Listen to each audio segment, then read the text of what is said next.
Good morning. We're back at the table for a little bit of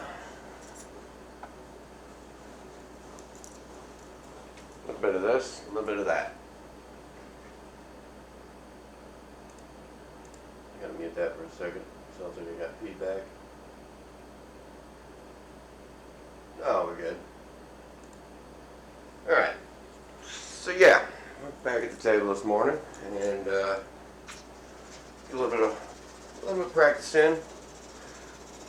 Got some laundry going. I got an appointment later this afternoon, so get the practice in when I can.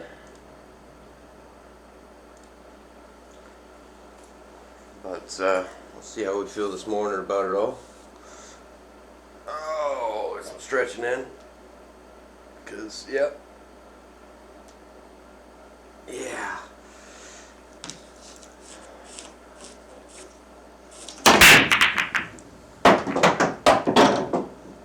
Where's that on Wednesday?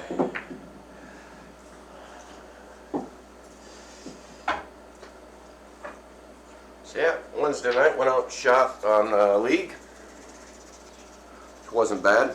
And then Wednesday was a hectic day.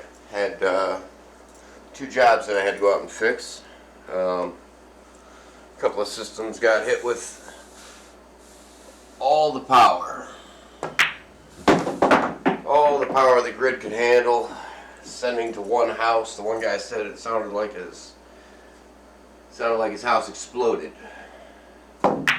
which was interesting. And I got there and the entire internals was just burnt up. Just electrical fire, soot, nasty stink all over my clothes, all over my hands, all over everything. It's never going to go away. The smell is just going to be there. So until it finally wears off. But yeah, it was a long day. And then I ended up out there at the job site until pretty late at night. It was, well, I mean, I can't say it was late at night, but it was definitely rush hour traffic by the time I got out of there. And then I had an hour drive to get back to where League was being hosted, which wasn't good. It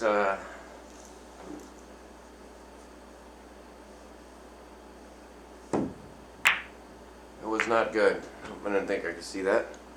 So I got there, hadn't eaten anything, couldn't fall into a rhythm, getting aggravated, getting irritated real quick, getting hangry. Not how you want to shoot. You want to make sure that you're fed, you want to make sure you take care of yourself, you want to make sure you got the energy to be able to have the brain power to do everything. And I was missing simple shots on 9-ball, just really, real easy, simple shots were being missed. Just because I wasn't able to concentrate, So I ended up losing that by 1 ball. So you want to talk about infuriating. Lose by 1 ball. All I needed was 1. And I lost, because all he needed was 1. But he was a rank above me, so he needed even more balls than I needed.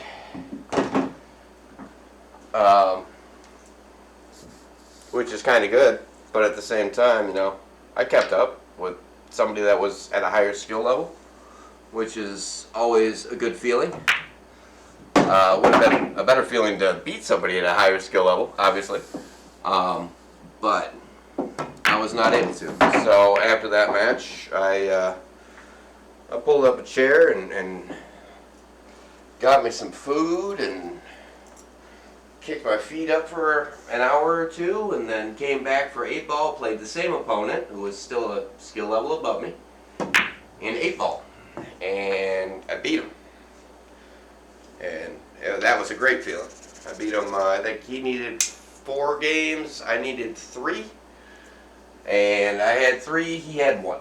So that was a real good feeling of redemption. It's always nice when that plays out, but you know, I could have won my 9-ball too had it been in the right mind state, had it had food in me, had it been, you know, a little bit more focused, a little bit more energy to focus. So my 9-ball streak has come to an end, which is sad because I was 100%. So I'm now 4 for 5, with a lot of weeks to go. But that's all right because we got a lot of time. So I can still be 99.9%, I suppose. But the 100% was what I was going for this season.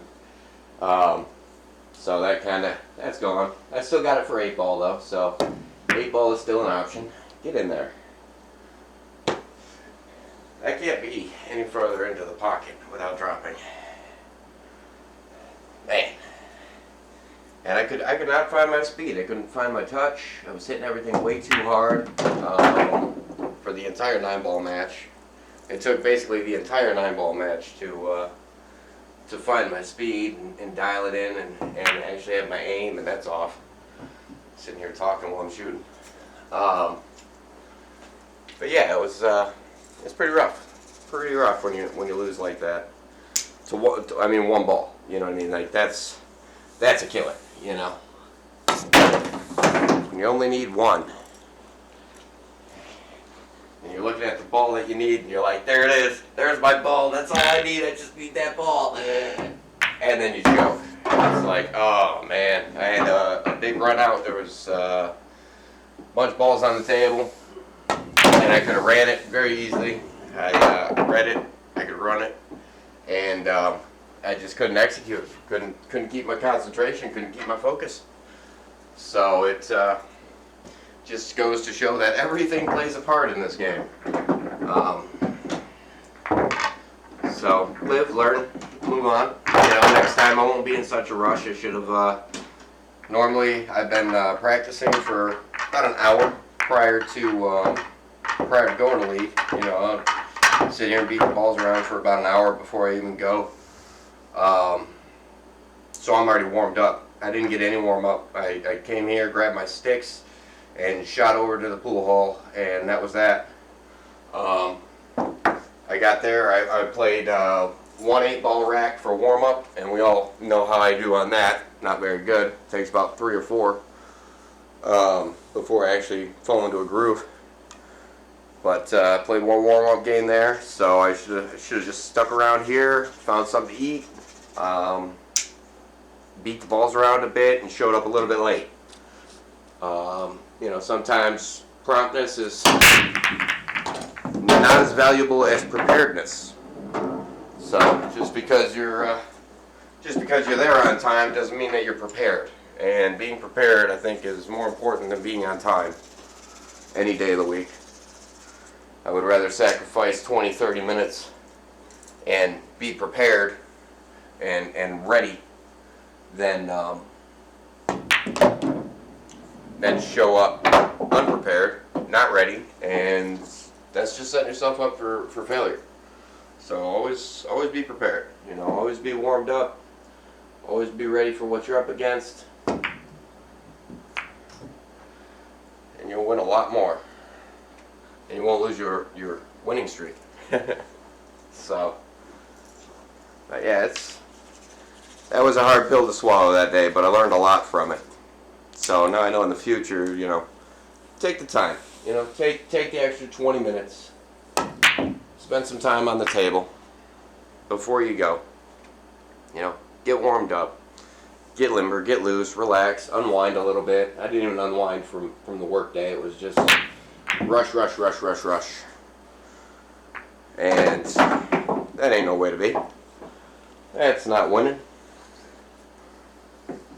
So next time we'll be taking our time, finding some food, you know, making sure I'm not shooting before I'm fed, making sure that I'm warmed up before I get there, because once again, you never know how much time you're going to have to warm up. I was there a half hour early, and only got one rack at the table for warm up, you know, even being there a half an hour early. So it's better to have a controlled environment where where you can warm up at your own pace. You're not feeling rushed because, you know, there's 6 other people on your team that need to warm up. You know?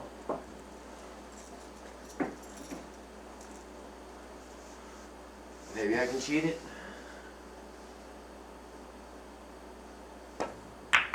Nope. Couldn't get past the 9. I was hoping. Hoping and praying. But 8-ball went great. Man, once I fell into my rhythm, 8-ball was just unstoppable. It was beautiful. I was had to play a few safeties, and normally I'm terrible at safeties. I can't hide a ball if I wanted to. You know, I play a safety and leave you straight in. You're welcome. You know, so what's going on, Cybercraft? How you doing?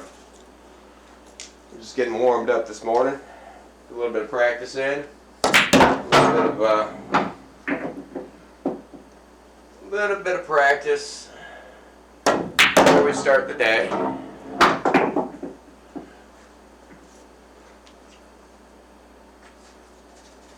Got 13 back at me. Break that 8 out. Nope, it's off. And it goes. Wow, I did not think that was going to go. I managed to cheat a pocket for a change. Oh man, that is awesome. I'm so glad to hear that you got a billiard table today. What size did you end up going with? You get a 6 foot, 9 foot? What'd you get? 7 foot, 8 foot? An actual snooker table? You know, 12 foot? do you have room for a 12 foot?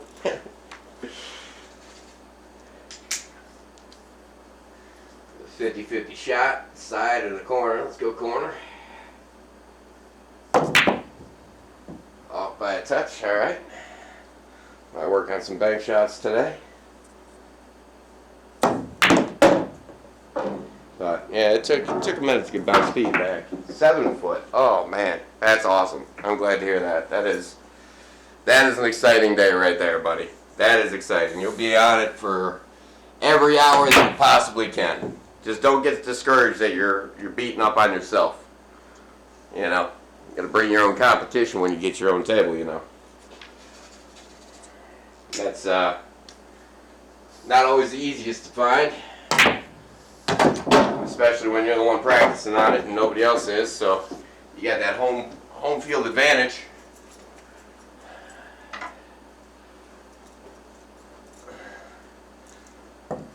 What kind of table did you end up getting? In the Valley, or what'd you manage to find? Hopefully they gave you a good rate on it.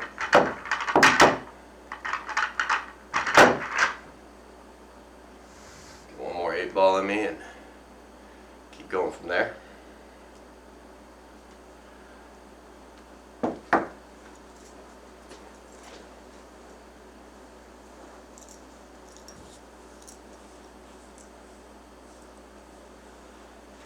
Practice spot. Pyramid balls. Oh man, nice. Yeah, this table could use some new balls, but I'm not complaining. That's awesome. You got your stick and everything else. What cue do you shoot with? Out of curiosity, if you don't mind.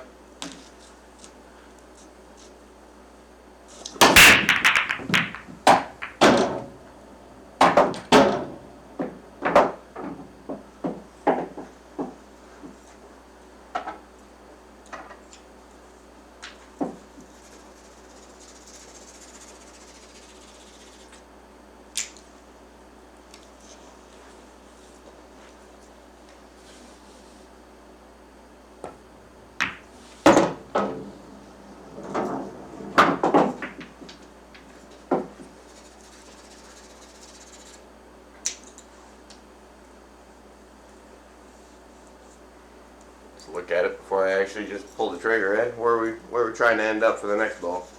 10 balls in the middle of the table. Let's go for that next, eh?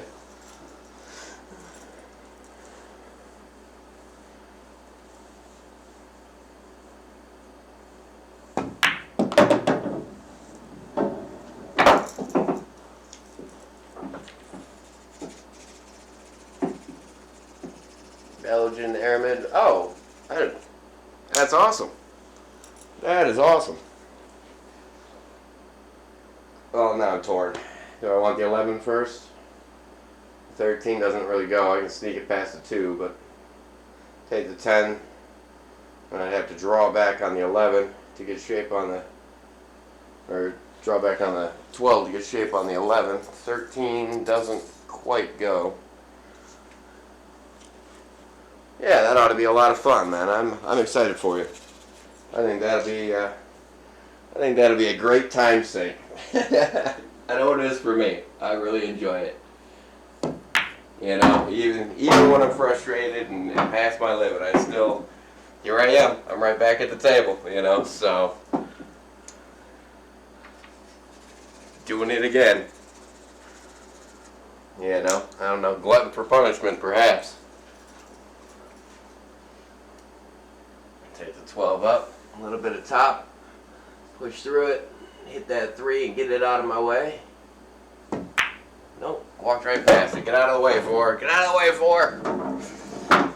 4. Missed the 3. Alright, that does not leave it easy on the 11.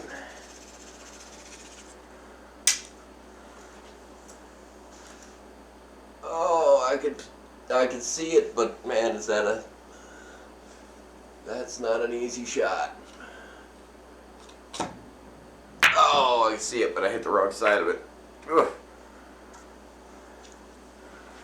That's painful. See, that's a defense that I would normally play at league night. You know, leaving the opponent the 5, the 6, the 2, the 3, you know, wide open. You're welcome. I play defense.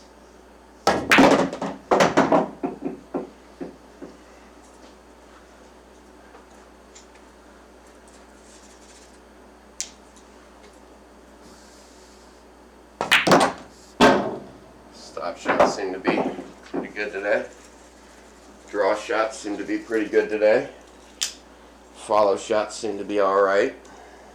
Banks are a little off.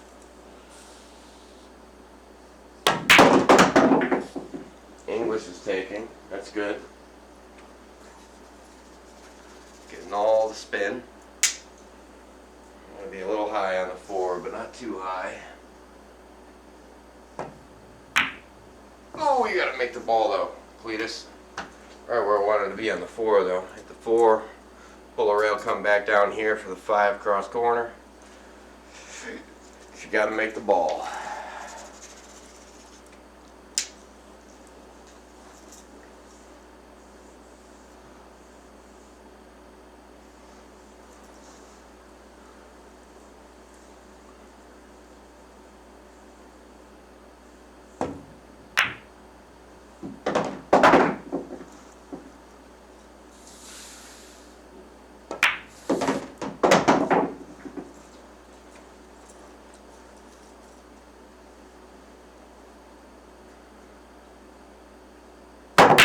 Nope, got in the way.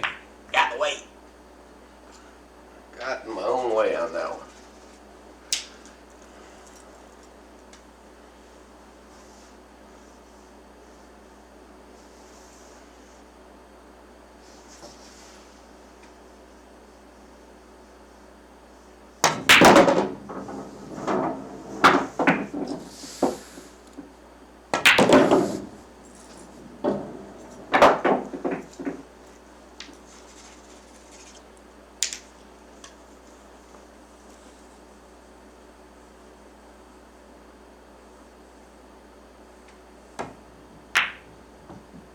Oh, it's alright. Terrible lead on the 8 anyways.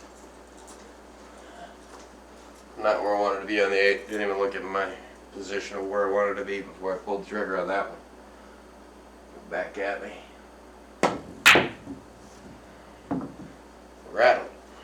Off by a little.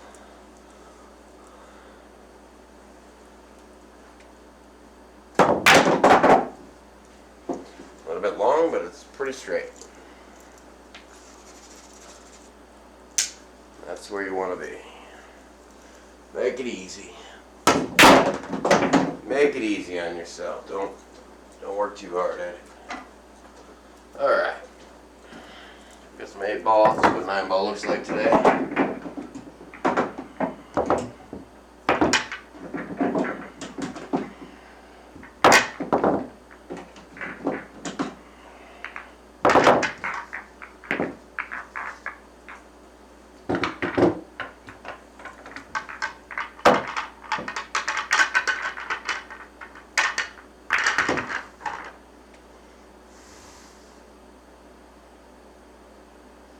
So I tried my 9-ball break.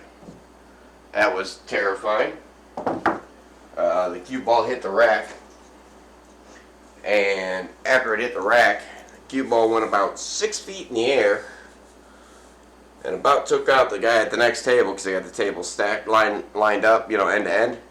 So I came through, hit it, cue ball goes 6 feet up in the air, and almost takes out the guy on the next table that was breaking. I was like, oh, sorry.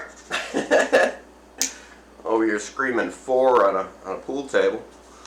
People kind of looked confused, but narrowly missed the opponent player on the other table's head, so that was good. What was that on? What was that on Wednesday?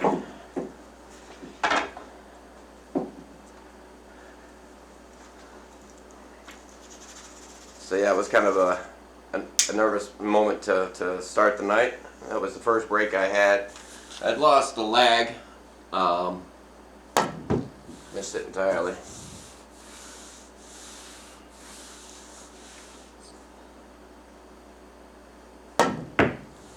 That's better. So I lost the lag, so I didn't get to break the first rack. Yeah, this is in the basement. You got it in the dining room? Hey man, wherever you got room. Nobody uses a dining room. Who uses a dining room? That's unheard of. That's just an extra room that doesn't get used anymore.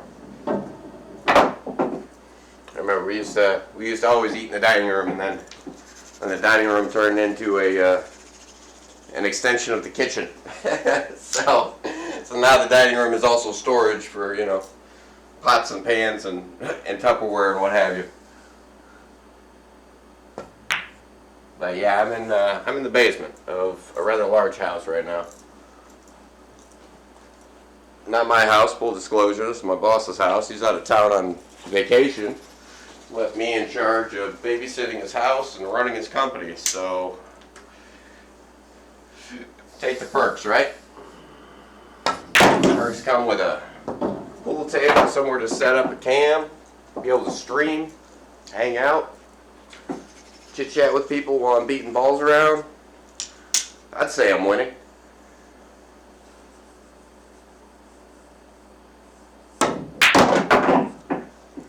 Oh, slow down, get off the rail. Thank you. So yeah, he's got the 6-footer here. I just had it refelted for him. By the time he gets home, it's going to need new felt again because I have put in some hours on it so far. It'll be good and broken by the time he gets home. He's supposed to be back in March, I guess, so I'm going to pick him up from the airport, blah, blah.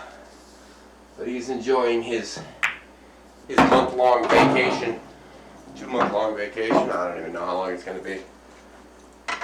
He left out a while back, and he'll be back after my 9-ball match.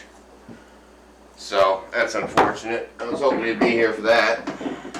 And I could have him with me when I go down there and at least have somebody to chit-chat, hang out with while I'm not shooting. That would have been cool. I don't know. I call him boss. I've known him for 5-6 years now.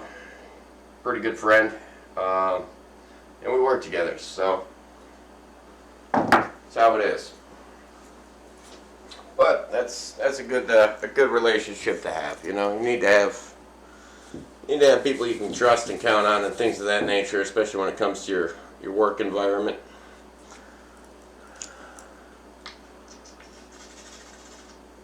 Yeah, this one, it's got a couple of support pillars.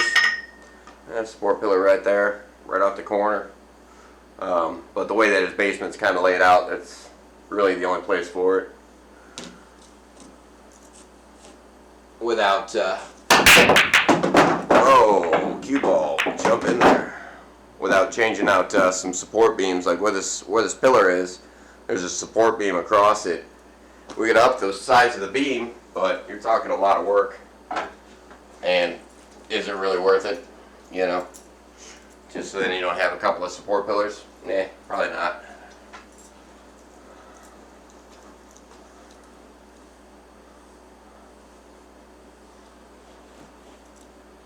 Of course, right about now, yeah, I would say yes, it is worth it. right in the way. Right in the way. I want that one on the side, but I can't take it in the side. Put the one on the side, a little bit of top, roll up to about here for the 2. Got to read it a little bit different now. So we'll try a draw shot, see if I can speak today. Not easy to do, apparently.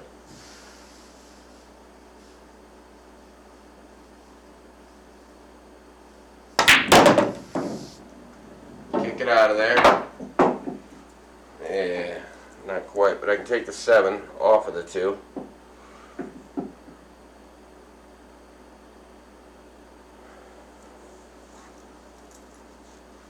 And I did manage to get my bridge back from the captain, so that's good. So now I got 2, which is hilarious. And I got my scuffer back. I was wondering where my scuffer walked off to. He also had that. I said, well, come on, man. You got all my tools in your tool bag. What are you doing to me? He says, oh, well, I didn't realize that. I was like, well, yeah. It's all my tools. I need those. Here's a warp stick. I'll use that one. Use that one until I can find one that works better, right?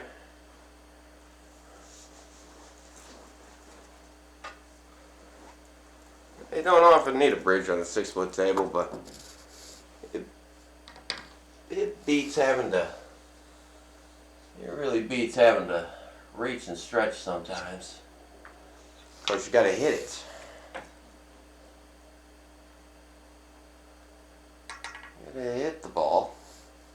I don't use a bridge very often, so getting some practice with a bridge would probably be a good idea.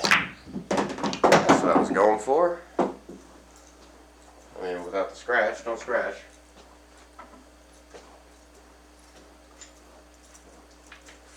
These guys on the snooker tables, they're always using the bridges, 12-foot long table, 6-foot wide table. That's a lot of distance to span. They got 2-foot extensions for their sticks, and they got, the bridge is obviously, full-length cue, and then they got an extension for that goes even further. It's like, wow, man, that's a reach.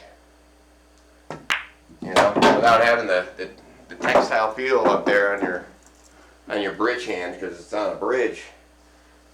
It definitely adds a level of complexity to it.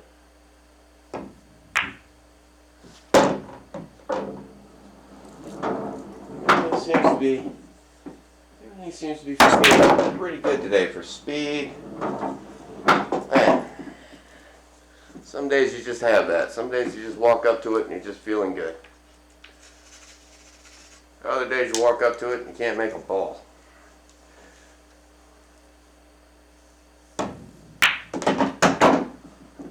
Alrighty. Stay out of there. Man, that's dangerous. Yeah, so that's that. That's what we're working on today. Some banks. My banks were off a bit. Work on those a little bit.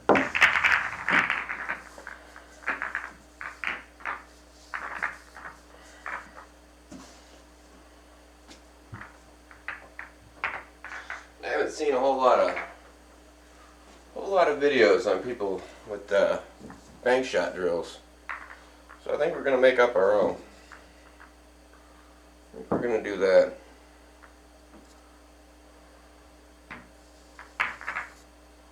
Problem being that cue ball is going to pull out the rail. That's probably why. So, alright, never mind. Makes sense now.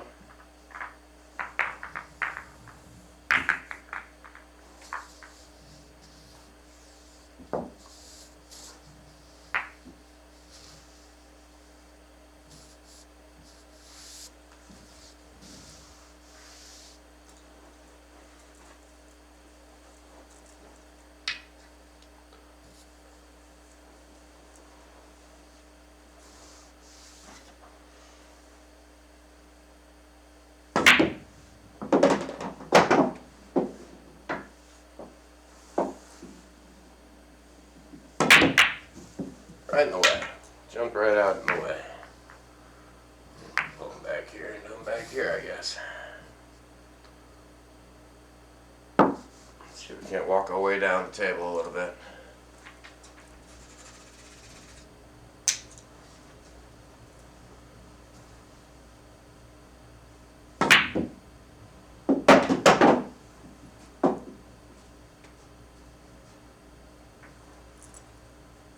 Stuck with that one, eh?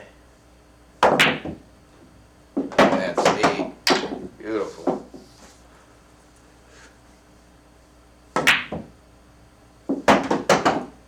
I like that. Don't scratch.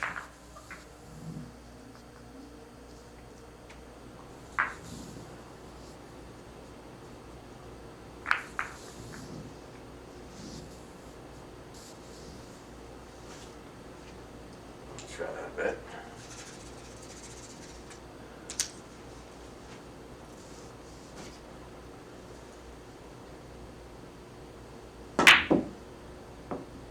Oof.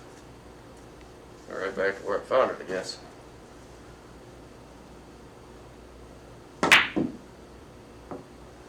Wow. Not an easy bank apparently today. Just a little bit. There she is.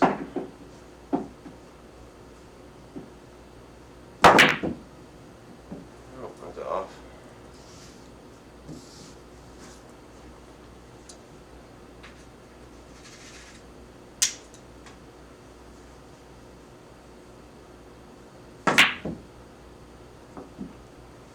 Gonna like drop? That would have been cool.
Not too bad.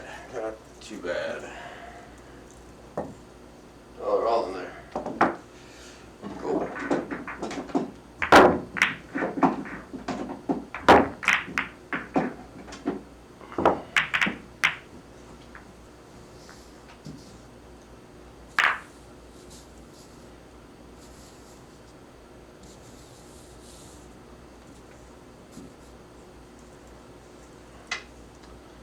See how many we can make. See how on we actually are. See if I can read it right.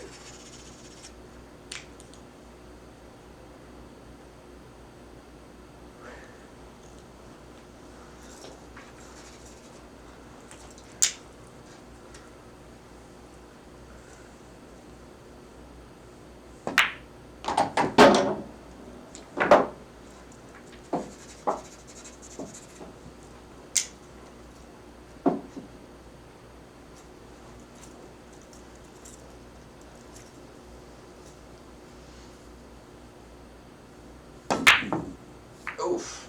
One in a row. That's how many I can make.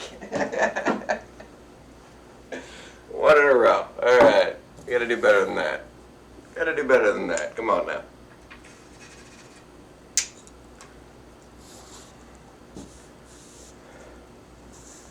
See if we can't set up for something here.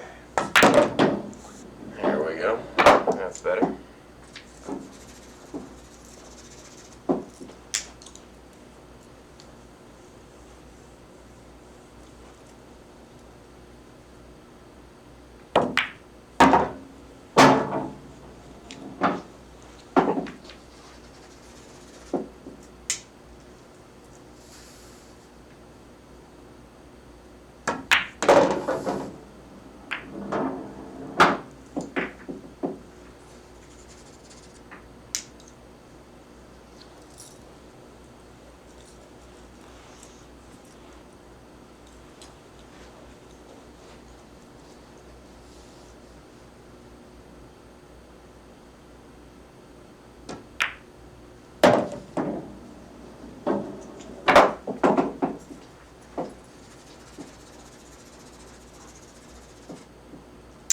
That's not easy.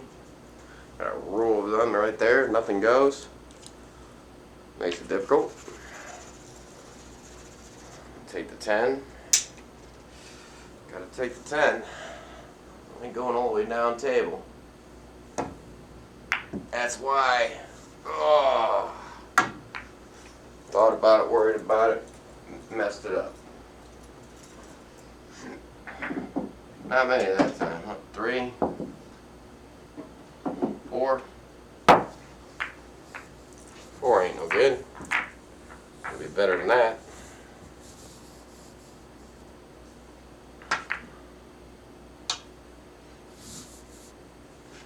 Gotta be better than that.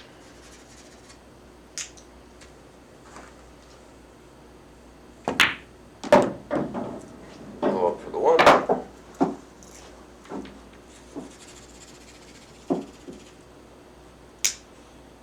Push out for the 6.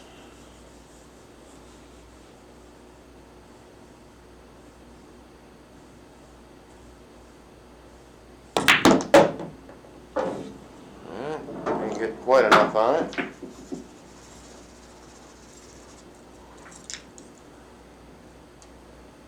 Not easy here.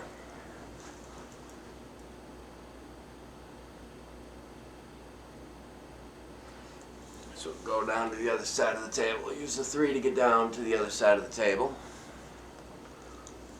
Use the 3 to get down to the other side of the table and try not to hook ourselves. Try to land somewhere up in this area. Give me an option on the 13 and 15 there in the center of the table. Clear out some walkways. There we go. Clear out some walkways. Ain't got nothing on the 13 now, but that's alright. We got options we can take back. A little bit of top. Push back around, stay out of the pocket.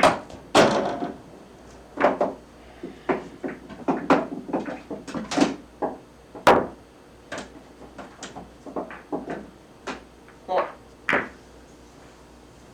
The number of today is 4.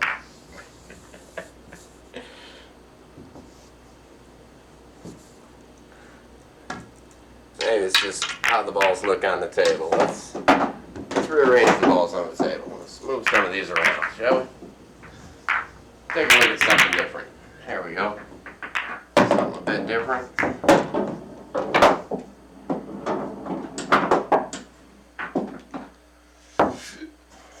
Change the colors.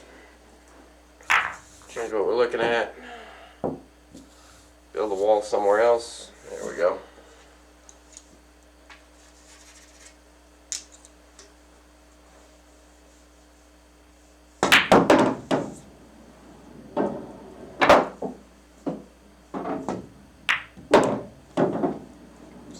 Slow down, speed up, do something.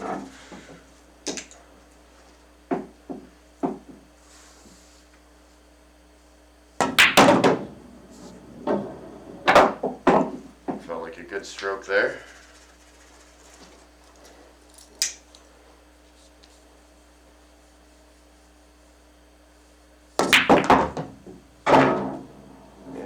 all in one shot. That's how you do it.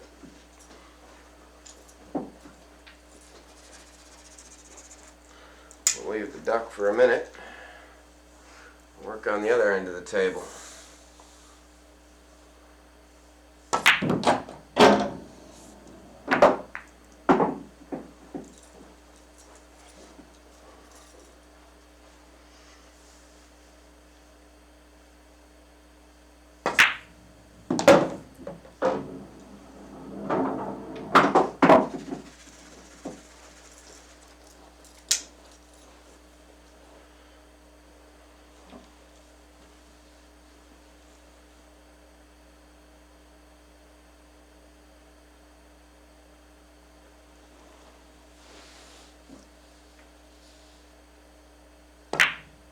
Oh, off by an inch. Jeez, the face didn't even look at it. Alright. Not gonna get all of them today, that's for sure. But that's alright. Got a good base point. Got it for all that, Cletus.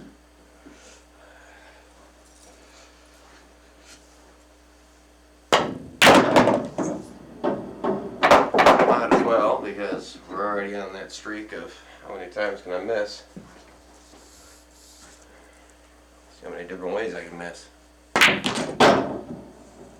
Good follow shot there. See if we can't do it again. Get that 4 off the 8. Closer to the pocket. That's a good way to be. Kick that 11 off the rail while we're at it. Oh, got greedy. Trying to do too much. Trying to do too much. Nope. Alright.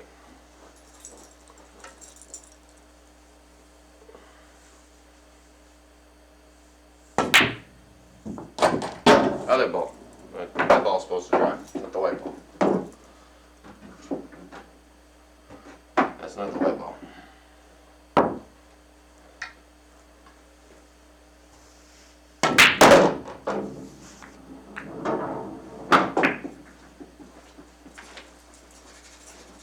Yeah, just fall into it.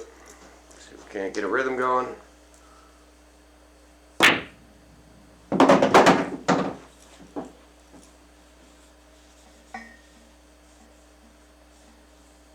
Yeah, that's a pillar right in the way.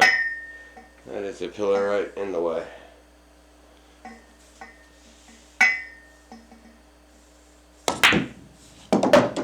But we'll make it, even with an obstacle.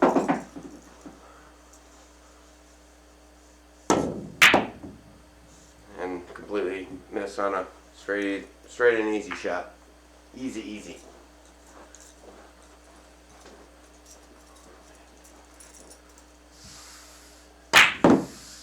Ooh. Cheated that one a little too much. Yeah, don't cheat them.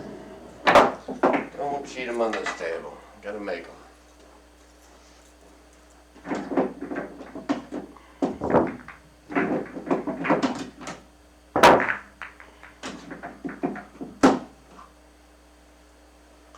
Watching another center line drill that they got, which is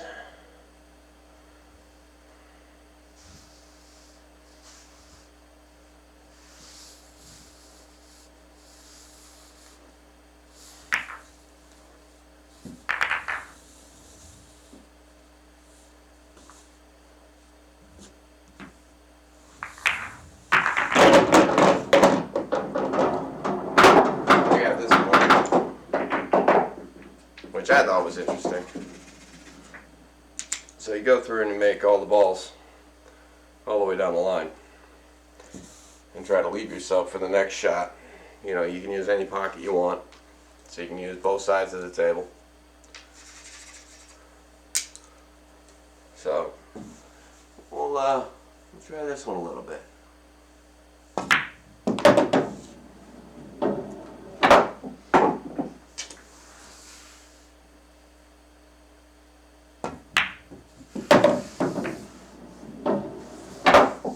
think you're supposed to hit those balls, though. I think you're supposed to hit those.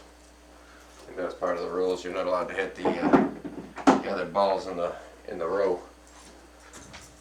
That's all right. Set it up again and change the angle a little bit off the rip and see if we can't get a little bit better position on the 7.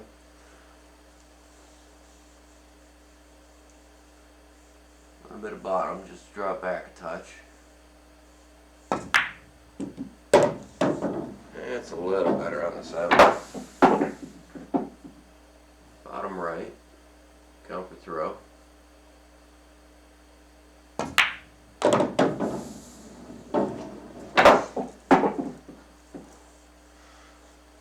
On the side.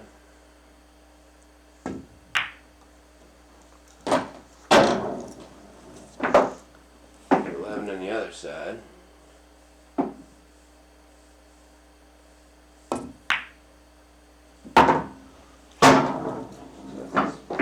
15 in the corner. A few rails.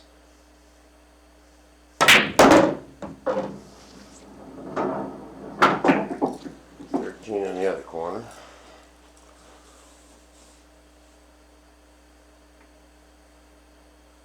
I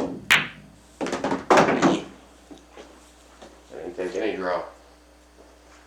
None at all. That's alright. And 9 on the side. A little bit of draw for the 1 in the corner.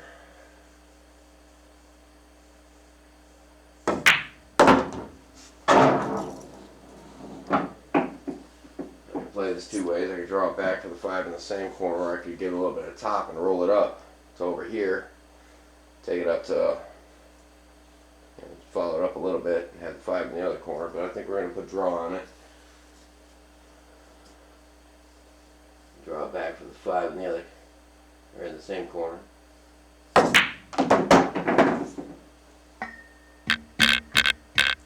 Probably should have read that a little better. There's a pillar here.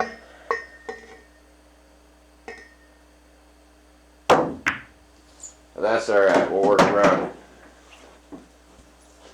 So yeah, I'm certain that there's variations of that you can do where it's, everything below the center point has to go in that corner or stay on one side or the other side of the table. I'm certain there's a bunch of different variations you could imply with that, or implement into that, rather. But I've been thinking on this one the last few days, but I've been having fun with it.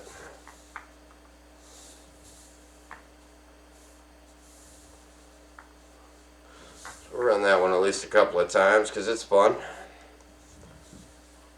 I really wish I could get the color correction right on the lens so you can tell the difference between, the red ball, the burgundy ball, the 11, the 3.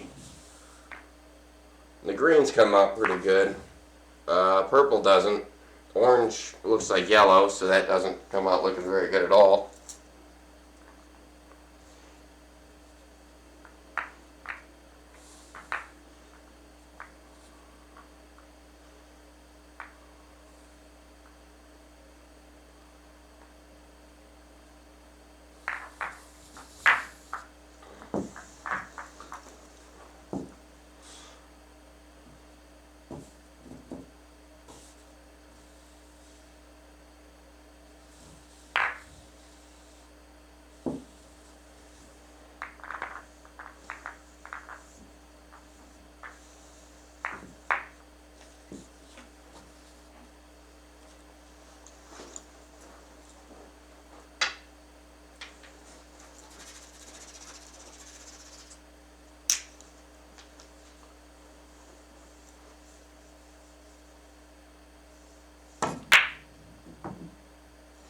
Oh, that ain't how you want to start it.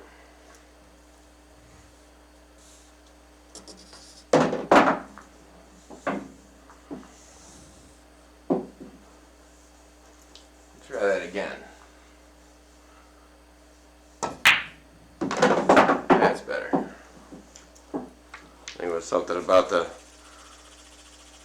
thinking aspect of I don't want to make the white ball.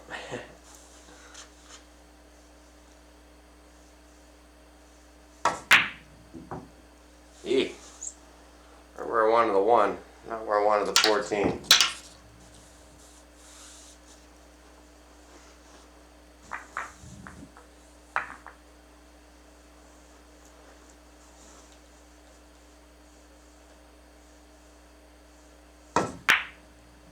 Oof, I got all of that.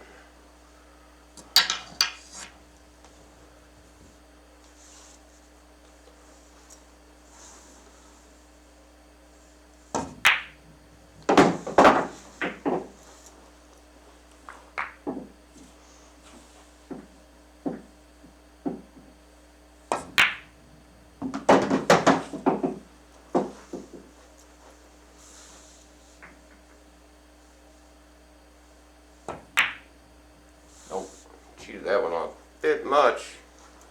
Aimed at the diamond down there.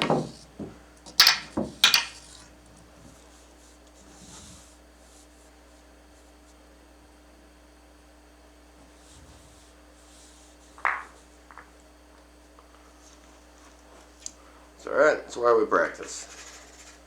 That's why we practice. Good grief, now I can't aim at all.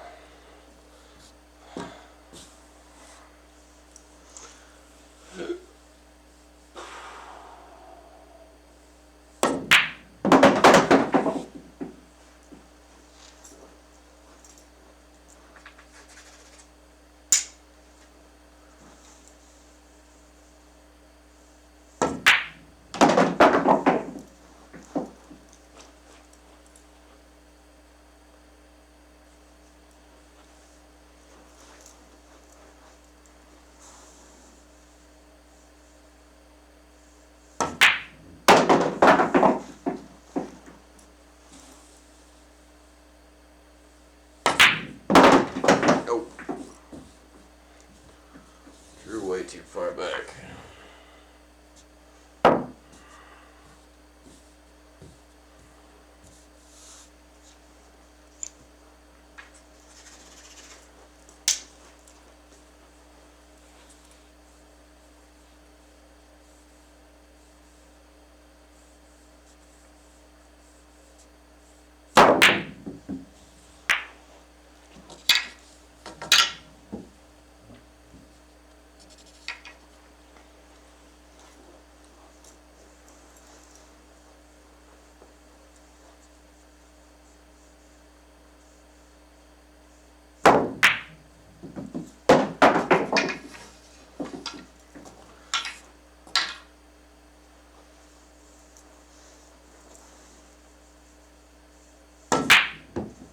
Wow.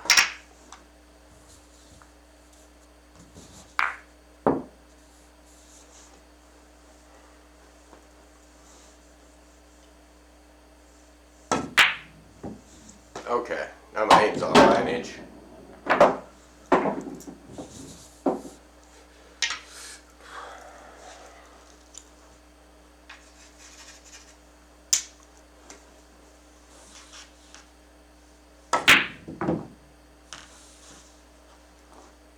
Unreal.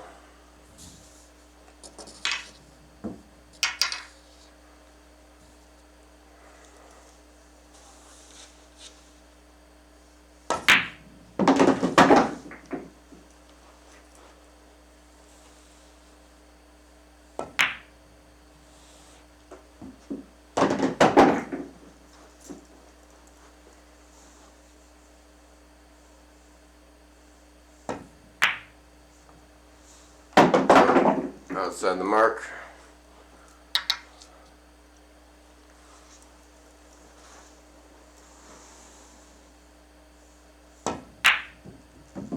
Way outside the mark.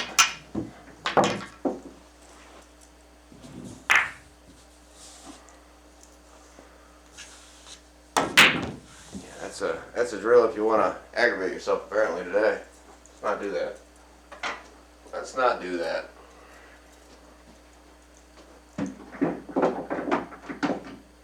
See if I can't find a little bit more finesse, eh?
This one has always posed a problem for me.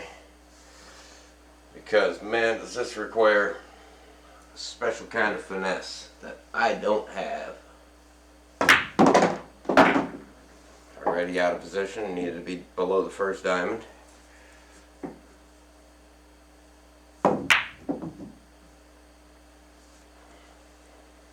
Out of position there as well.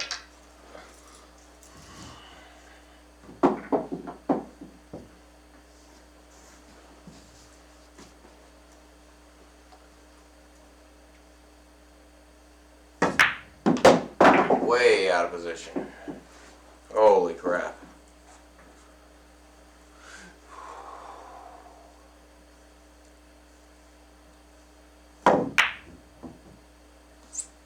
Back into position, but missed the shot.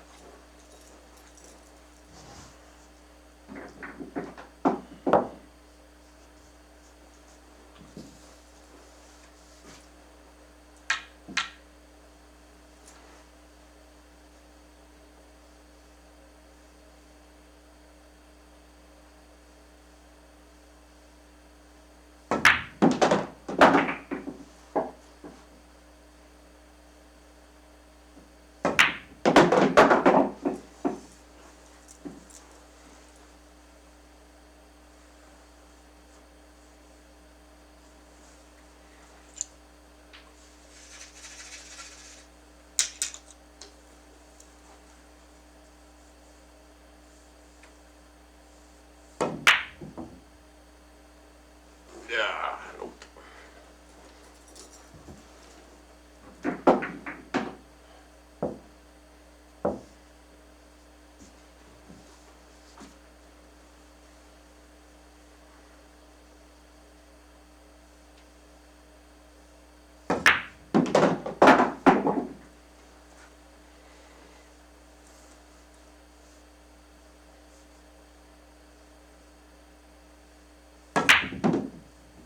Way too much speed.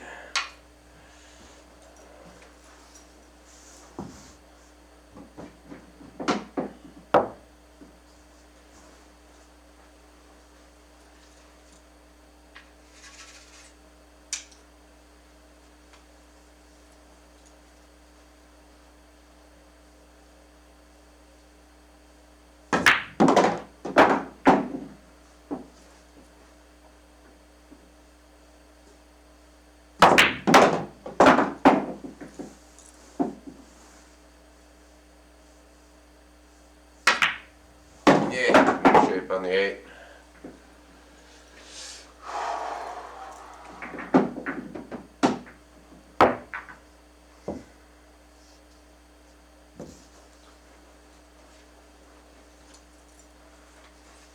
Do that one about 1,000 times, and then you can call yourself good.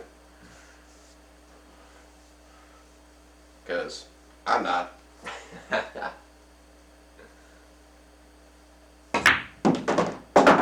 Get off it.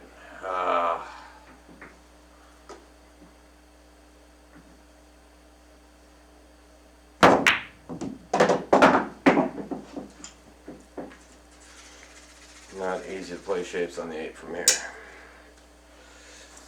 Speed's got to be just right, which is not easy. Stop, stop, stop, stop, stop. Thank you.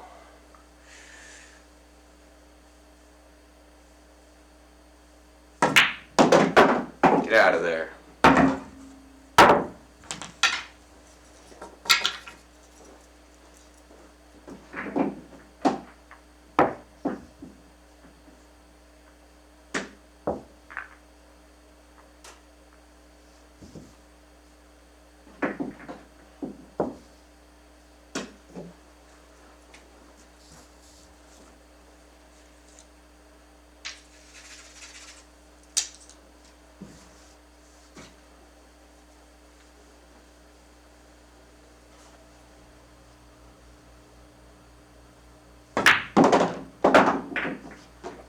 Man, the speed for that rail is just perfect today. Let's not do that. Give it a little bit more speed.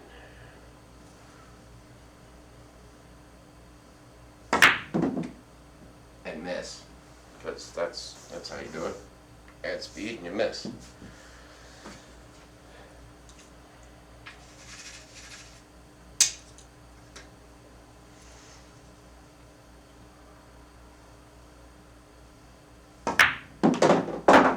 That's better.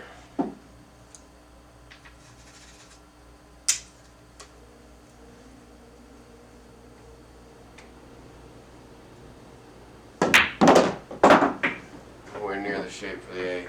It's sitting on a rail.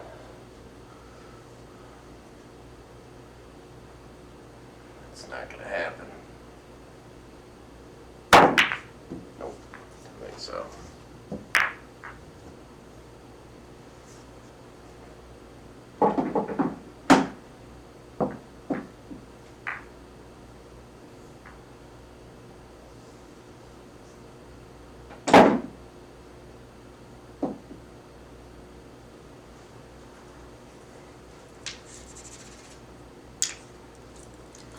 Let's start with the 8 this time. Let's start with a problem ball. Start there.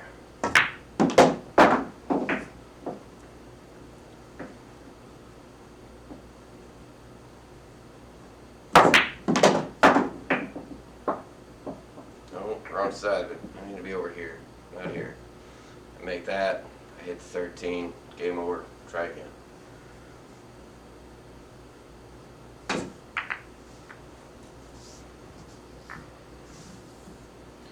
Not an easy drill to run, I might add, and even more difficult on a small bar box like this. But all the shots are relevant. You got to be able to make them all. You need to be able to do this, which is not easy. Way too high on that.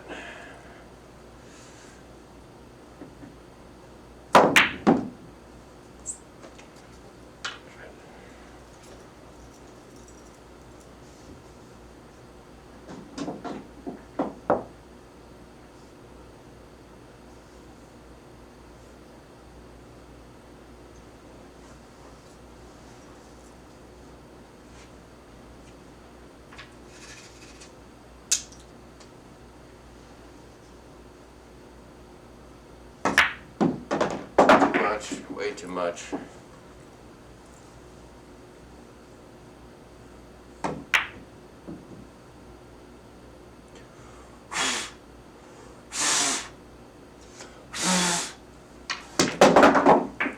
Hey, I made it.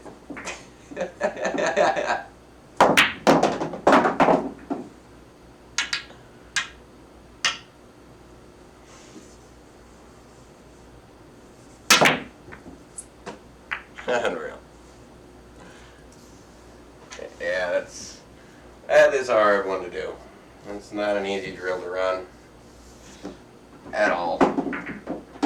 9-footer would probably be a bit easier, just because you got more space to draw back. I've literally got 1.5 feet, and you really got to have some finesse for that.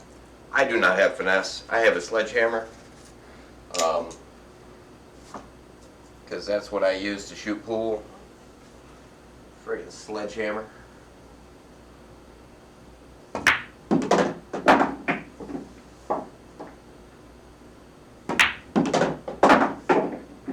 Not high enough. Ah.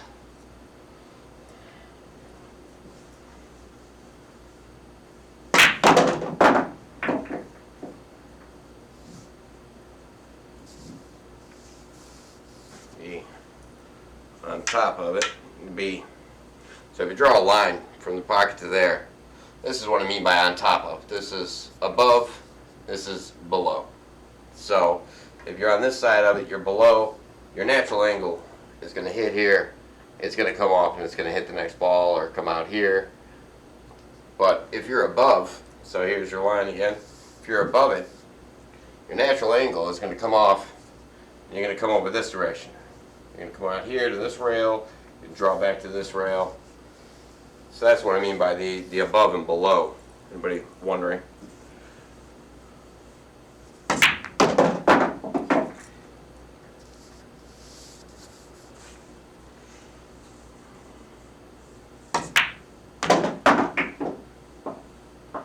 See, now on this one, I'm still above it on this side, so I'm going to come out and hit this rail naturally.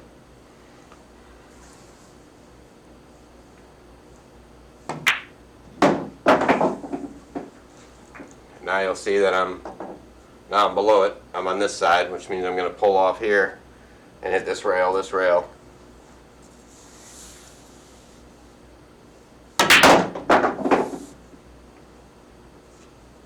And now I'm on the other side of the table, which means finesse just went out the window.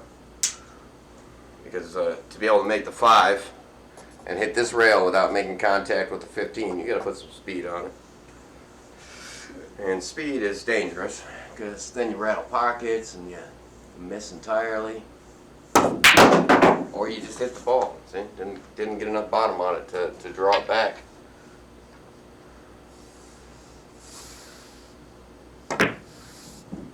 That's alright though. Alright, we're going to take a quick break. I got to go and swap out laundry that smells like an electrical fire. Throw that in the dryer and run it all out in the wash, and we'll get back to it here in a minute.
back, kind of, sort of.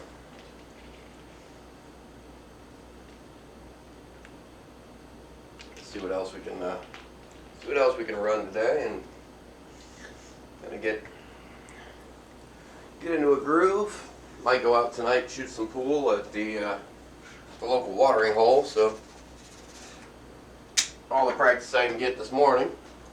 Like I said, this afternoon I gotta go and play supervisor. So be making sure all the materials are on site, make sure everybody's doing what they need to be doing, make sure the job gets done so I don't have to go back again on Monday. So that's the important part. Because nobody wants to spend 2 days on a one-day project or a half-day project or whatever, you know. 2 half days on a one-day project, I guess, but it should go pretty smooth. Generally pretty straightforward. Just gotta make sure all the materials are there and make sure everybody does what they're supposed to, and it should go smooth. I got confidence. I got some faith it's gonna be a good day. Got the laundry swapped out, so I'll have some clean clothes that hopefully don't smell like an electrical fire. And burning incense, because holy cow, does that should throw some pictures up on the screen so you can see what I'm talking about. But we'll do that in a little bit here.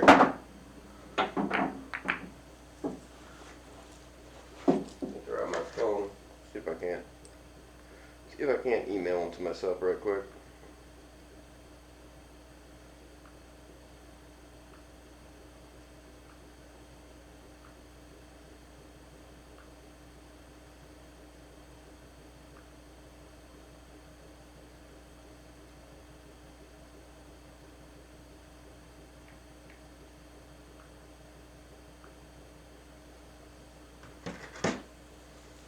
Yeah, that ought to be good. This is a brake stick. Let's not shoot with a brake stick. Shoot with that stick instead. What's going on, Matt? I'm off in the morning. I got a job I gotta go and supervise this afternoon. So right now I'm doing laundry and kind of taking care of the essentials, and then we're gonna scoot off to work. Go and play supervisor and make sure the job goes according to plan, and yeah, and I might be back streaming later tonight before I go out and shoot pool, depending on how late things go. It shouldn't take but a few hours over at the job site, and then after that, I don't think I'll stream it again tonight. But I might get some table time in, and then go out and shoot pool up the local watering hole. Go and show all the kids, show all the kids how to play. Yeah, and there's a group of youngins. I call them youngins. They're mid-20s. That you know, they've been showing up and frequenting the local watering hole lately, and a couple of them think that they're pretty good. One of them thinks he's good enough to pick up my cue when I'm not looking.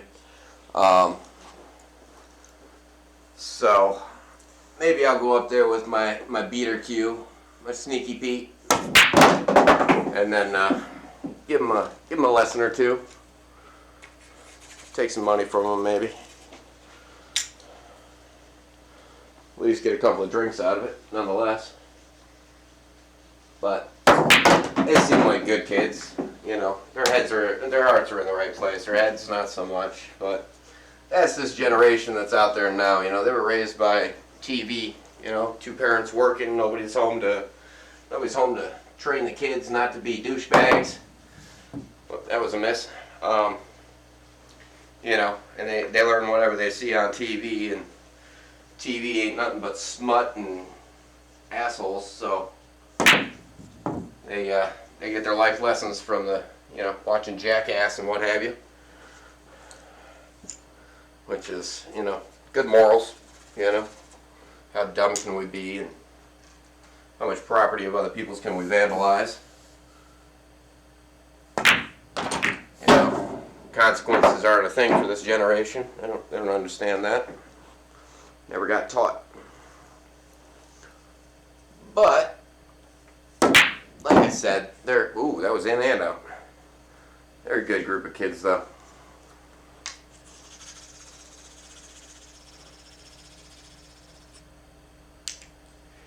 Yeah, that's the other aspect. Is just, and that just kills me. I don't understand it. We've got houses going up left and right around here that are $500,000 houses. You know, $500,000 houses. Like, what are you people doing for money? You know, and I'm not saying one or two. I'm saying entire neighborhoods of 100 houses at $500,000 a piece. Like, where are you all getting jobs at? Where are you coming from? Where are you moving in from? Like, and what exactly are you doing for money to be affording $500,000 houses and $100,000 cars?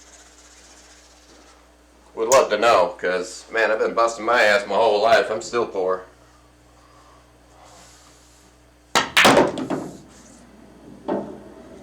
But maybe that's what I was doing wrong, was I was busting my ass. Maybe don't work so hard to make more money. I don't know. There's got to be some kind of method to it. Something I never caught on to, but there's more to life than money. I learned that at a young age. Sunsets for free, and money comes and goes. You can have all the money in the world today, and all it takes is somebody slipping and falling on your sidewalk, and they'll sue you for everything that you got. Then you don't have any money. So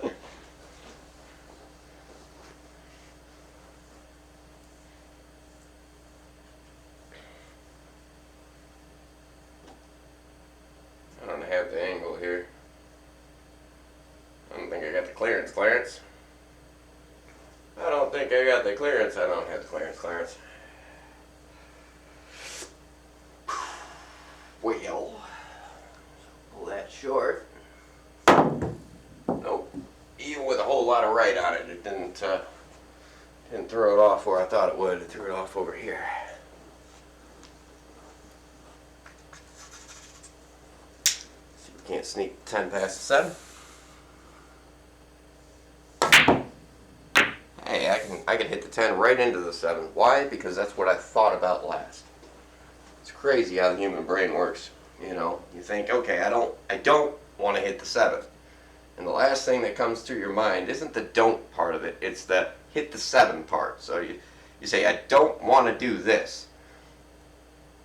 And then you do this. Do this as being the last thing that goes through your mind. So you don't want to hit the 7, and the last thing through your mind is hit the 7. And lo and behold, that's exactly what I did. Almost like it was planned. But we go 3 rails, 2 rails in the side. Look at them go.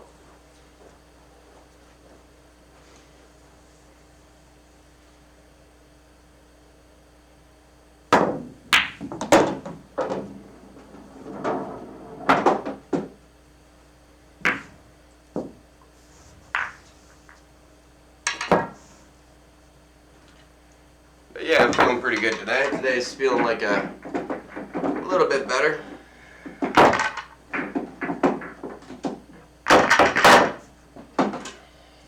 A bit better than I was feeling the other day at League, for sure. League was rough. Definitely an eye-opener for a lot of things, but that's alright. Live, learn, move forward.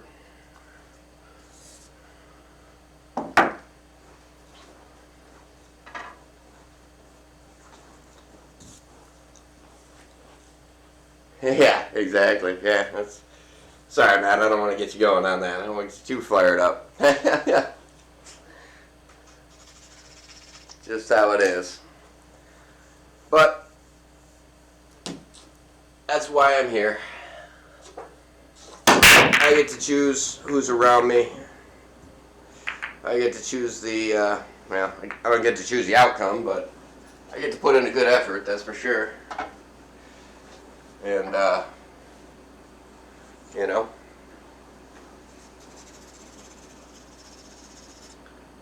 yeah, it's, you know, and it's not their fault. You know, I can't, and it's not even their parents' fault. You know, I can't even fault their parents for it, because it's the society that we have developed. It's the problems that we have created,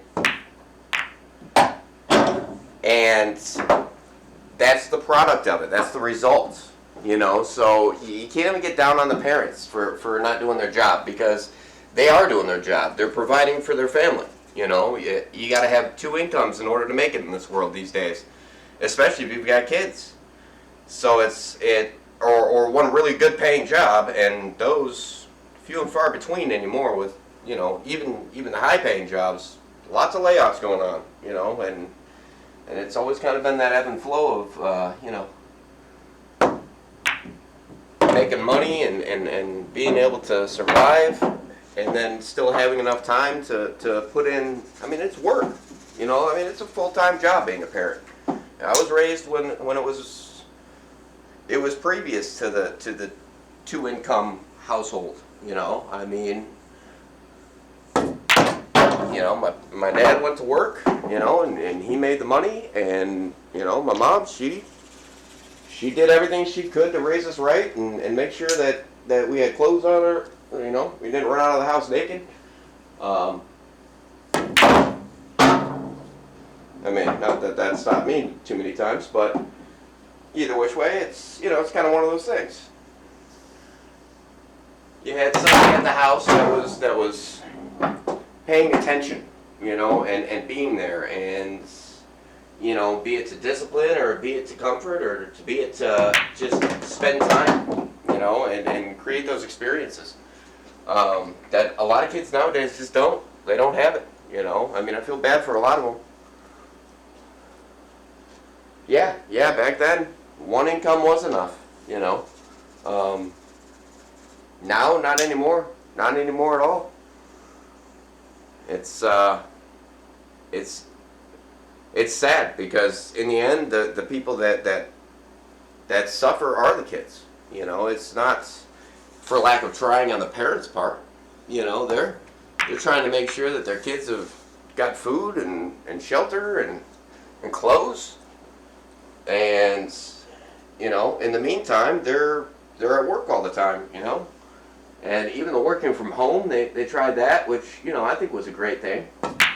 But even that's difficult, you know. I mean, you still got to be able to do your job. You know, you can't be dropping. You know, it's like streaming. You know, I mean, I feel bad just hitting the BRB screen. You know, I mean, you can't do that at work. You know, couldn't imagine me telling my boss, "Yeah, hang on a minute, I got to take care of something for the next hour. I'll be back." You know, like, that's not how that works. You know, when you're there, you're there.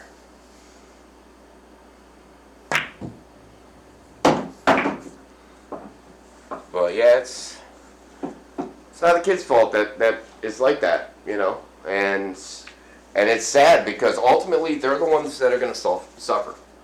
You know, they're not going to be brought up right. They're not going to be trained. They're not going to be raised right. They're not going to know what's acceptable in society, and they're going to go out and they're going to get into trouble. And then next thing you know, they're in the system, and now you're in the court system, and the court system's sitting there playing hell on your life, you know, and you know, victims of circumstance, you know, which is terrible, you know. And there's a lot of people out there that are, you know, even two jobs ain't making it. You know, they gotta have, you know, two jobs apiece, you know, in a dual income society. You know, that ain't easy. You know, that leaves no time for anything. Relationships dwindle. You know, your family life dwindles. All of it. So it's not good. It's not good. The monster that they have created, this machine of a monster that they have created, is just terrible. And then the ones that have managed to figure out, you know, how to make the money, you know, how are they making all this money, you know? Great. I'm glad that they are, but where's it getting spent, you know? What's it getting spent on? Do they have kids, you know? Or are they just buying lavish things, you know? They out there like all these rappers and whatnot that just, you know, spend millions of dollars on, you know, cars and houses and mansions and crap like that, you know? I mean, you know, no kids, no nothing like that. 5 years I did 2 jobs, 5 days a week. Yeah, exactly. Yeah. And what did you find out? You found out at the end of the day you're still just as broke, twice as tired, twice as mentally exhausted, twice as emotionally exhausted, depleted, to the point where you're so burnt out that just trying to get out of bed is the hardest thing to do in life. You know, I mean, and I'm sorry. You don't pay me enough to die, number one, and you definitely don't pay me enough to die at a young age. I don't care who you are, you know. I've buried most of my friends now, and they were all, you know, 10, 20 years older than me. You know, I always ran with the older crowd. But one of them, most physically fit, most athletic person that I knew, didn't even own a car. He refused to own a car because he didn't want to pay. He didn't want to pay for gas. He saw gas as being a thievery. He saw insurance as being theft. You know, the way that he lived his life and the way that he saw things, he was forced to be physically active. He walked everywhere he went. He'd walk 5 miles a day, you know, just to go and do something that he enjoyed, you know, or to go to the store or whatever, just to avoid that overhead of getting from A to B and having transportation, you know. So, and he died at 50, 53, 54, somewhere around there, of a heart attack of all things. I couldn't believe it. You know, he walked into 7-Eleven and had a heart attack, and nobody there knew CPR, and there he went. And nobody knew what to do. He just hit the ground, and everybody freaked out. I wasn't there. You know, this is secondhand knowledge to me, but you know. But that's another thing. You never know when your time's up. You know, and how you gonna spend your life. You know, working yourself to death to hopefully make a buck. You know, like I said, money comes, it goes. Yeah, all that for a heart attack. Yeah, it was crazy. You know, nobody saw it coming. Hell, he didn't see it coming, you know? I mean, like I said, he's the most athletic guy I knew. And, yeah, so you never know when your time's going to be up, but when you look back on it and you're laying there convulsing, what do you want to think about, you know? My bank account? You know, like, I don't care. I was born poor, I'll die poor. Don't hurt my feelings any. You know? Make enough to be able to take care of what I need. Make sure I got food. Make sure I've got transportation when I need it. You know? Make sure I got clothes on my back. Other than that, okay. You know?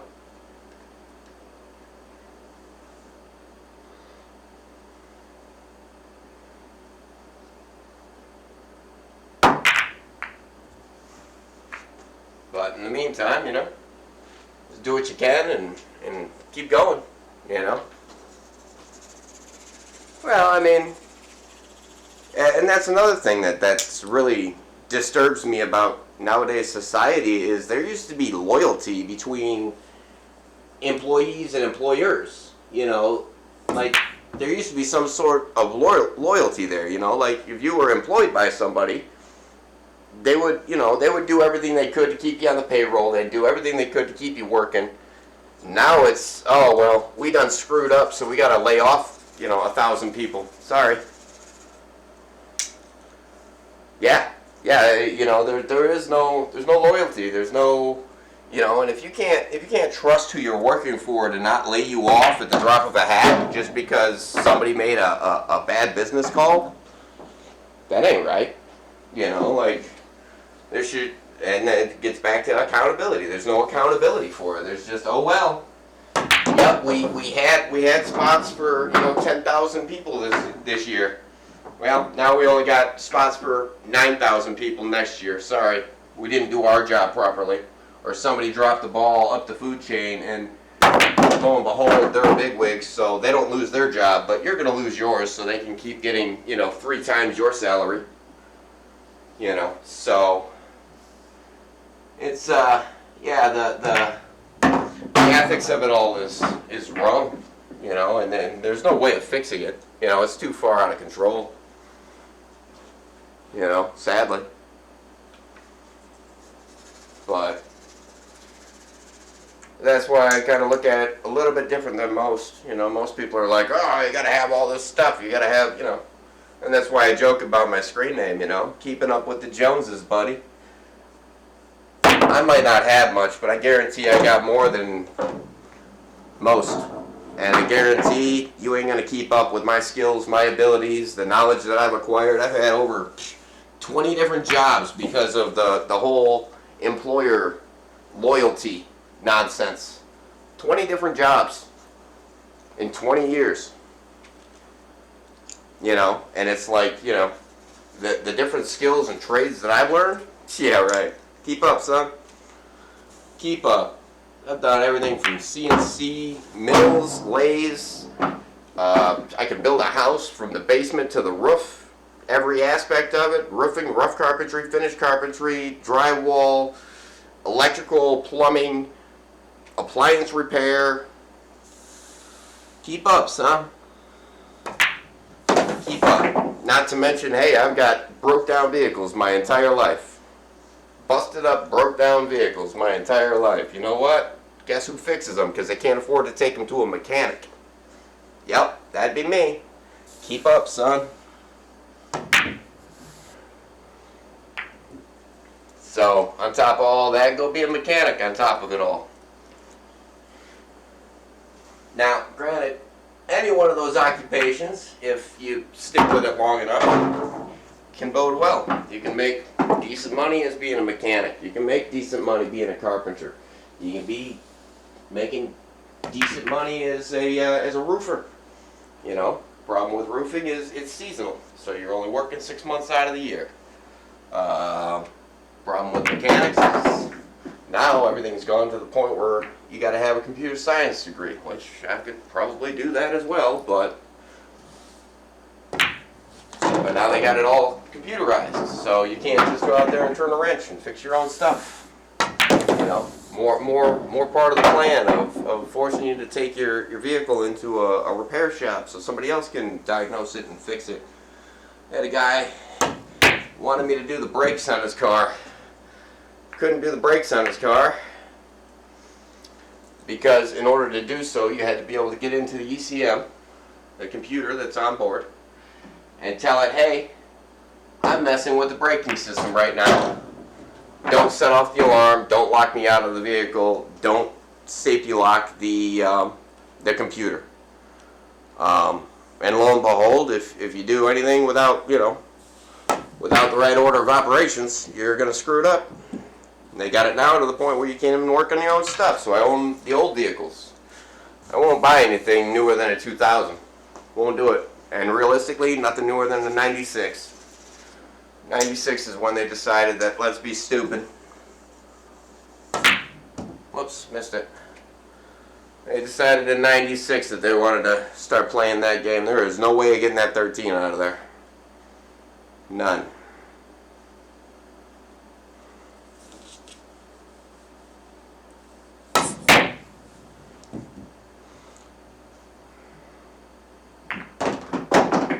Got it out of there. Put it right back.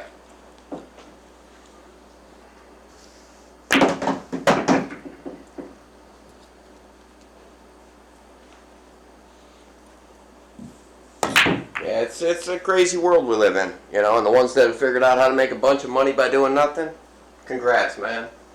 They're living off of welfare or whatever, I don't know. I don't have a clue. That never confronted me. I try not to compare myself to others. I compare myself to myself. Am I better today than I was yesterday? Did I learn something today? That's my biggest thing, you know? I mean, I got a wealth of knowledge inside my head because every single day, every day, I try to learn something new, you know?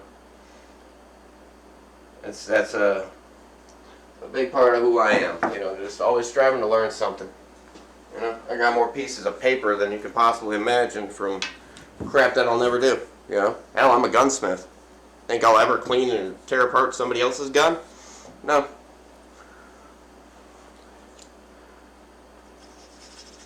Oh yeah, I'll drive until the wheels fall off, pull over, bolt them back on, and keep on going. I've done it. I have done it. Had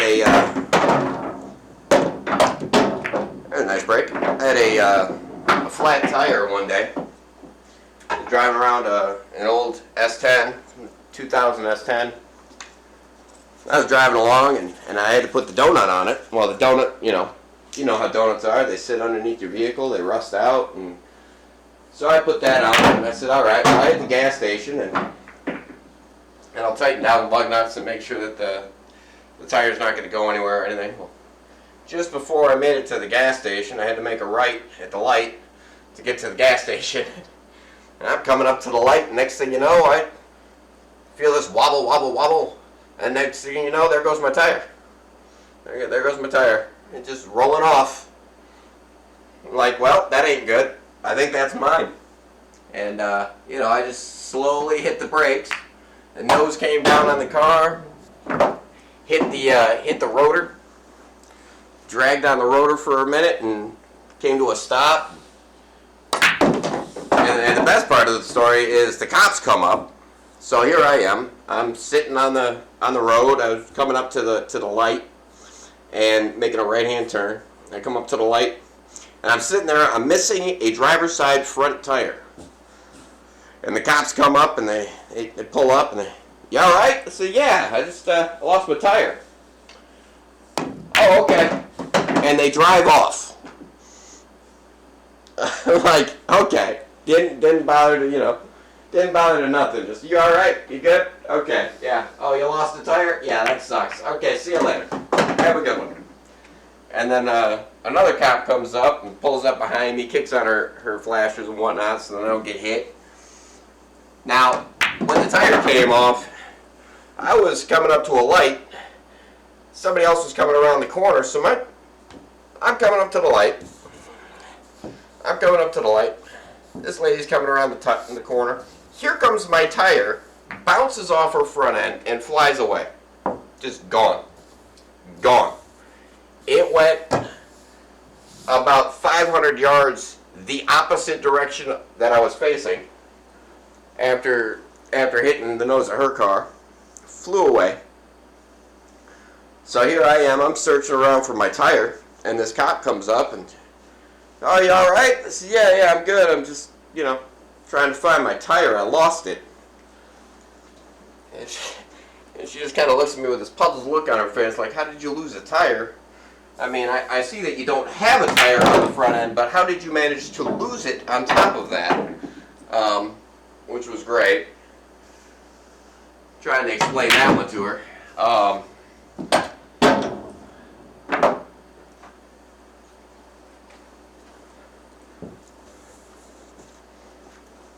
But that was an interesting day. That was fun. That was a fun evening. And nobody was hurt in this situation, and that's the part that matters, But yeah, not only did I lose the tire, but I actually lost the tire afterwards. And then I finally found it. After an hour of searching, it was a lot farther away than I was expecting. And then wheeled it back up to the truck, bolted it back on. I'd lost one of the lug nuts wasn't there. All the lug nuts basically came off right there, and they were all pretty close to where I lost the tire at. And then yeah, so I was able to bolt it back on with 4 out of the 5 lugs and keep on going. Got it home, and next day went and got a replacement tire and a new set of lug nuts, and away we go. Life moves on. So it's a fun little hoopty story for you. That was a fun little S10. And it was a pile, but it was fun. It was fun for what it was. You know, a little two-wheel drive, which is basically a one-wheel wonder. You know, only one tire spun on it. And then a friend of mine, he actually he gave me a posi rear end for it, which was actually out of a Trans Am, I want to say. And so I swapped that out and put a Trans Am rear diff in it, which was hilarious because then it wasn't a one-wheel wonder anymore, and then it was, you know, posi in the rear end, so both wheels spun.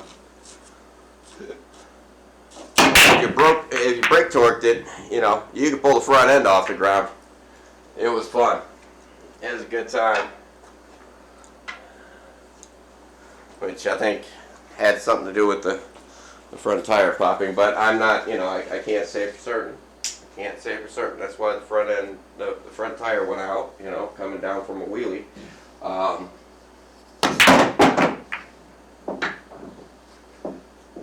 But I got a feeling that might have been part of it.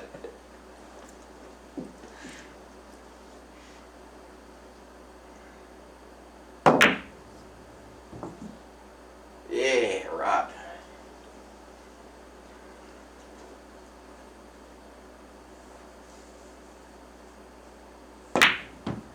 Oof. So I've been watching the guys play snooker last couple of days. They've got a snooker tournament going on. And holy cow, man. You want to talk about precision. Those guys, I mean, they probably got a little bit better lighting than I've got set up, but the precision that these guys have got and the speed control of the cue ball is just incredible.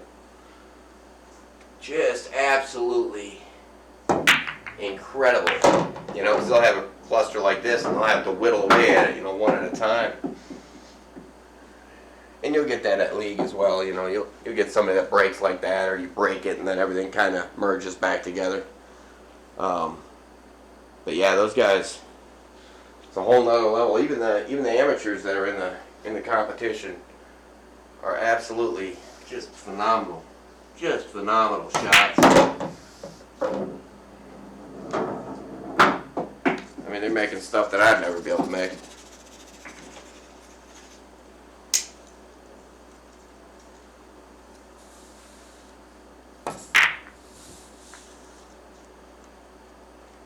A lot of different rules though in snooker. They got some different rules for that stuff. I still don't know all the rules for it, but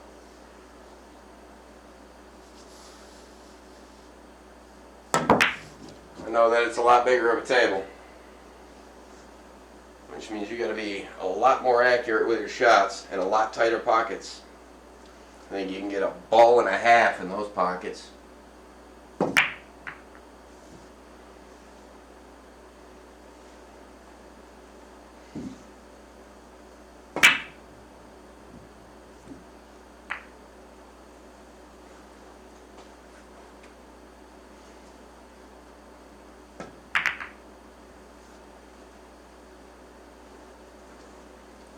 Defense block to 5. I'm going to work on that a lot more often, you know, just kind of hitting the balls and trying to get a defensive shot out of it, because my defense is non-existent. I always go for it, you know. If I can see it, I can make it. It's always been my thing, so.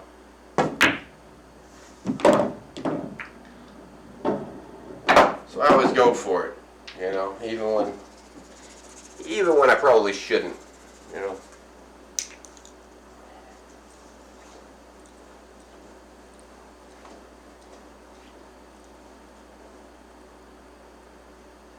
But yeah, 6 ball is the only shot I really got.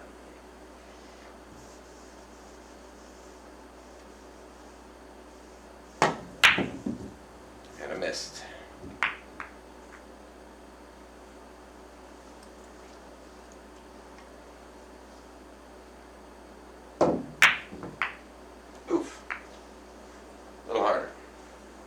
Next time that'll probably go. way too hard.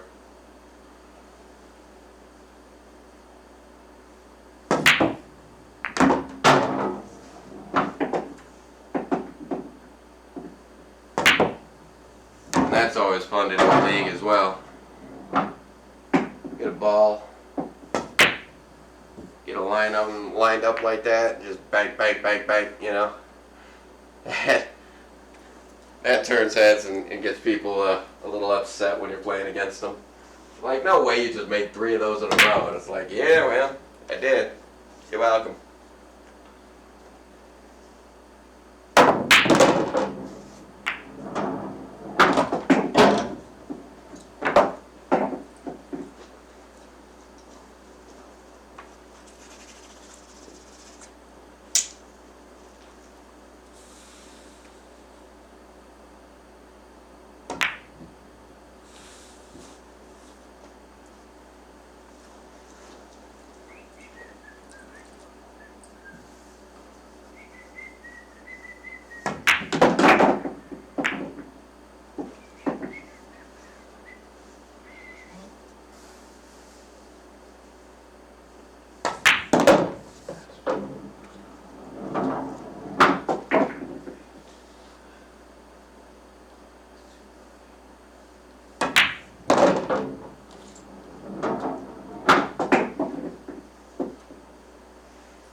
Try to get back down on the 8. I was on the wrong side of it anyways.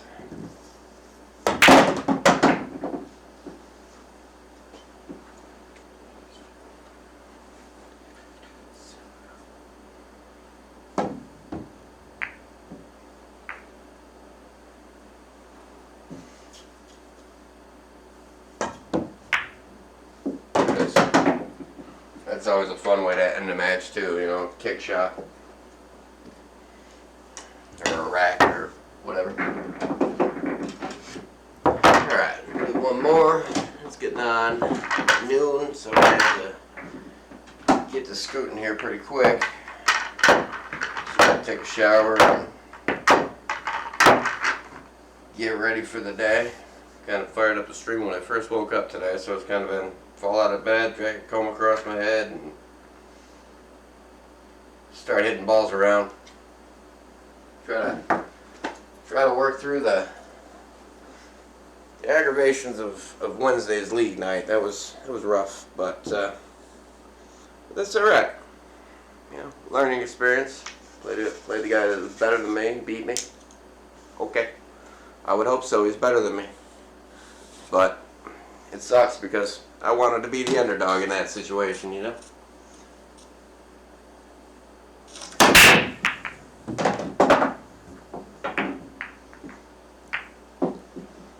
Not much spread on that one. It's going to be a little bit of a whittle.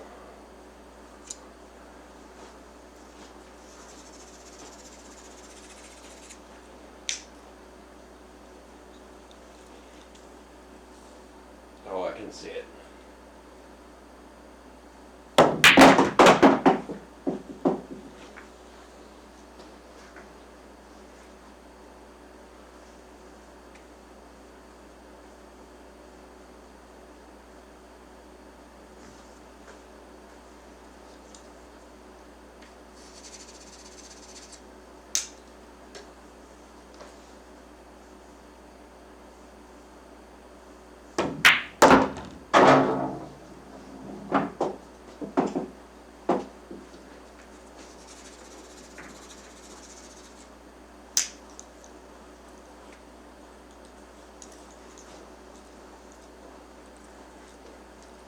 Oh yeah, it'll all be good.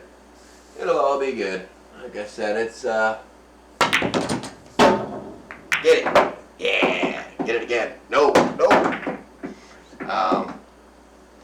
Yeah, it's, you know, I mean, you're gonna live, you're gonna learn, and the people that live and don't learn from what they did wrong, they're just gonna keep repeating the same mistakes. And I try not to be that guy. I try to learn from what I did. And make sure that you know, I put myself in a position to not end up in that position again. You know, be it a situation or what have you.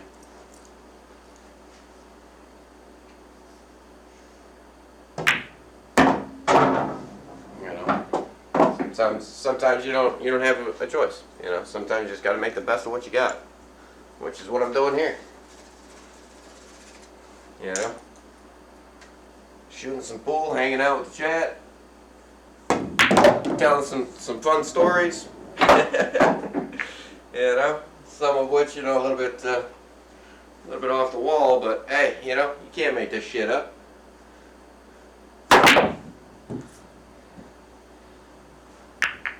This is life, buddy. You know, everybody's got their weird experiences they go through and their weird life circumstances and all that stuff. You know, and nobody, you know, that's why I don't do social media. Like, you'll notice I don't have a Twitter or a Discord or you know, any of that stuff. I don't do that. You know, I'm in a bunch of Discords, you know, and they're fun, but I'm not going to spend the time and effort on maintaining one. I don't do the Twitter because, oops, I gotta hit it, Alice. I don't care for the lies. You know what I mean? Like, it's a facade. You know, there's a lot of people out there that seem to think that. No, that didn't work. There's a lot of people out there that seem to think that everything is just butterflies and rainbows, and I got news for you. It ain't. And that's all that those toxic platforms provide. You know, the TikTok included. You know, TikTok, Twitter, Facebook. I don't do any of that stuff. If you see me on any of those, it's not me. Just a heads up. You know, I got an Instagram. I don't know. Everybody seems to think that's the new thing, and the fun thing to do, and I look at it as a another place for me to photo dump, so then I don't have to keep everything on a OneDrive or whatever, you know. That's all that is. But you're not gonna see anything all too spectacular out there from me about my personal life or anything, you know. Nobody need to know about that. You know, and the people that use Facebook and, oh, I got all this data I got to push out to Facebook. Oh my gosh, Facebook's collecting my data. And it's like, well, you gave it to them, dumbass. You know, like, if you were worried about your privacy, maybe keep it a little bit more private, eh? It's a concept.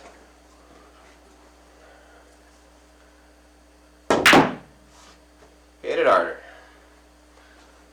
Hit it harder. I was watching snooker, and the one guy blasted the last ball that was on the table, just crushed it, and it's like a cue ball pulls, you know, 4 rails on a 12-foot long table. Like, why in the world would you hit the last ball of the match so hard? So hard. Just crushed it. It's like, man, if you missed that, that would be terrible, you know? Just, you'd never forgive yourself. You'll lose the match because you sat there and blasted the ball. Alright, I got time for one more. Let's see if we can't speed rack this. Let's see if we can't break and run this out. I haven't done some speed shooting in a while.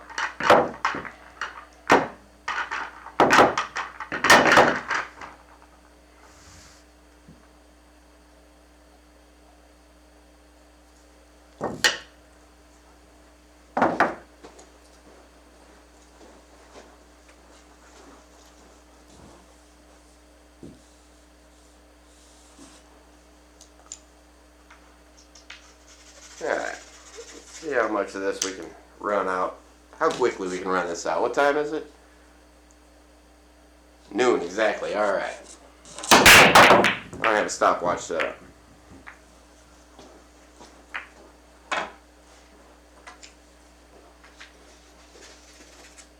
Any ball, doesn't matter the hole, doesn't matter. Every ball.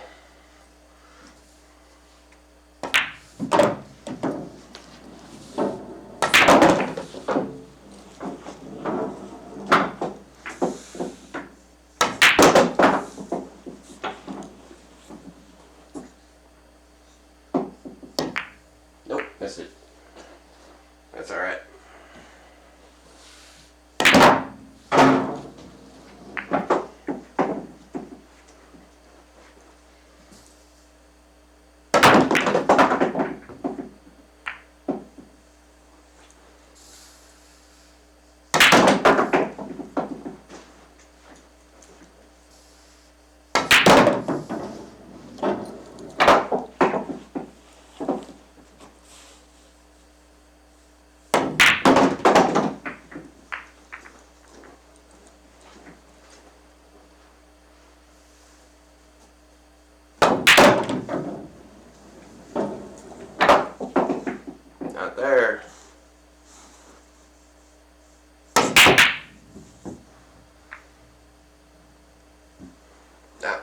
be on that one.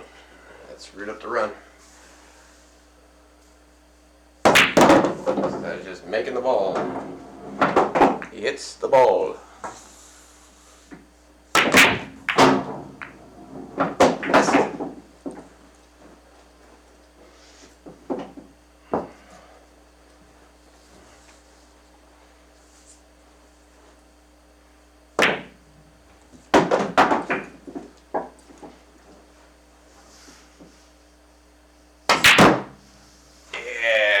Greedy. Tried to draw him back for the 13. Too much speed. Should have just pushed for it. Should have just pushed for it like that. Put close to the pocket. Easier to make him that way.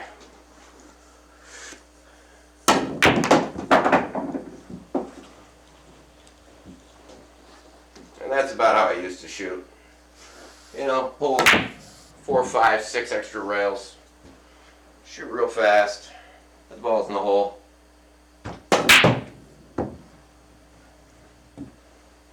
I like that though.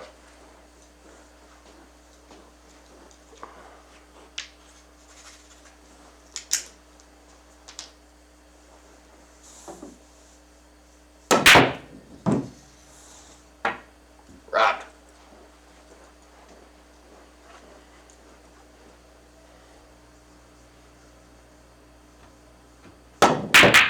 Yeah, got in the way.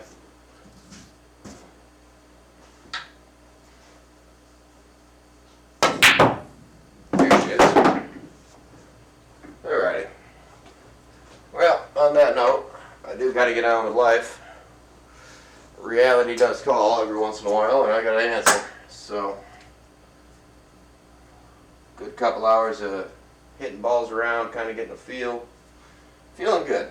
Feeling good about it today. I think today's gonna be a fun day. So we're gonna shut it down for now. And then, yeah, I don't know when I'm coming back. Maybe tomorrow. Maybe tomorrow I'll stream some. If not, Sunday for sure. So, y'all have a good one, and we will see you later.